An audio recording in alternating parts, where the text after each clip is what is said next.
Olá, primeiro postei um vídeo falando sobre o ego e suas artimanhas. E nesse vídeo vou comentar um caso de uma pessoa que me procurou para falar de uns problemas com todos os tipos de relacionamentos do convívio dela. Assista até o fim e veja que caso interessante e curioso. Você pode até não ter problemas em sua vida, mas com certeza alguma parte da história vai dizer algo para você. E antes que apareça um desafio em sua vida, você pode estar atenta e se prevenir. Nosso primeiro contato foi por telefone, onde ela me ligou chorando porque tinha acabado de brigar com uma irmã e que essa irmã havia falado que ela era o mal encarnado e que por isso tudo dava errado para ela. Escutei atento e marcamos uma visita presencial. Quando veio me visitar, já chegou chorando, me abraçando, parecendo que já nos conhecíamos há muito tempo, me beijando no rosto e me chamando de meu querido amigo. Mas tudo bem, deixemos esses detalhes de lado. Entramos e pedi a ela para se sentar e que me dissesse o que estava acontecendo. Ela começou dizendo que acreditava estar passando por possessões espíritas ou que alguém tivesse feito algum trabalho de magia para prejudicá-la, pois sempre tudo acabava em desavenças. Então perguntei a ela o que estaria acontecendo, e ela me disse que sempre acabava brigando com as pessoas, o namorado, amigos e os familiares. Disse que ninguém conseguia aturá-la. Já de princípio disse a ela que normalmente as pessoas não aturam umas às outras, e sim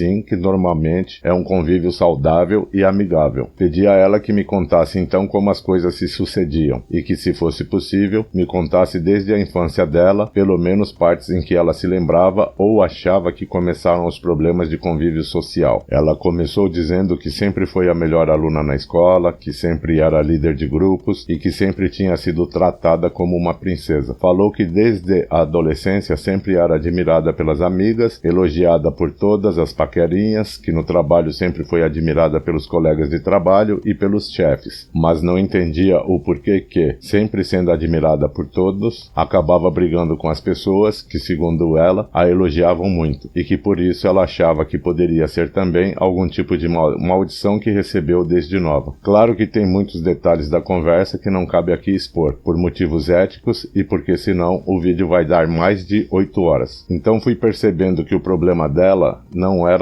nada que viesse do plano espiritual, e sim que ela tinha um grande problema com o ego. Disse a ela que, pelo que havia me contado, ela estava se achando melhor que tudo e todos, e que nunca admitia que estava errada, e que por isso é que estaria causando os problemas em seus relacionamentos, porque as pessoas estavam cansadas de lidar com seu comportamento egocêntrico. Mostrei a ela os pontos onde identifiquei o ego, e ela, meio que resistente a entender ou aceitar, parece que foi compreendendo, e propus a ela que trabalhasse mais em suas habilidades de empatia e compaixão. Expliquei a ela também sobre as pessoas reagirem em conformidade com as ações dela, e que ela não conseguia enxergar o que as outras pessoas enxergavam melhor que ela, justamente por estarem olhando de fora, ou por um ângulo diferente do dela. Depois de algumas visitas que ela me fez para conversarmos a respeito, e muitas conversas por telefone, hoje ela entende que nada tinha a ver com trabalhos ou maldições feitas ou herdadas. Começamos então a trabalhar no desenvolvimento interior e espiritual dela, e passado um tempo, até curto demais para quem estava tão certa de suas convicções de perfeição, ela me visitou esses dias, agosto de 2023, dizendo que, por incrível que pareça, seus relacionamentos começaram a ficar legais. As pessoas parecem que entendem melhor e que as brigas, confusões e caras feias terminaram. Disse até que o relacionamento com o companheiro está outro, parecendo que voltou como era no começo, onde tudo era lindo e perfeito. Agora parece que ela está realmente se dedicando a hábitos mais saudáveis, aceitando a perfeição alheia, entendeu que se ela se acha boa em tudo, esse tudo é só no mundo dela, e que outras pessoas também são perfeitas no mundo delas, e que quando todos se aceitam mutuamente e se respeitam, cada um no seu mundo, mesmo que seja necessário que os mundos vivam interligados. Espero que ela se mantenha firme daqui por diante e que o mundo dela fique cada vez mais interessante e feliz. E você, quando vai começar a trabalhar esses pontos em sua vida? Se você disse que não tem problemas ou que não tem pontos a serem trabalhados, cuidado, pode ser o ego dizendo que em seu mundo tudo está perfeito. Um forte abraço.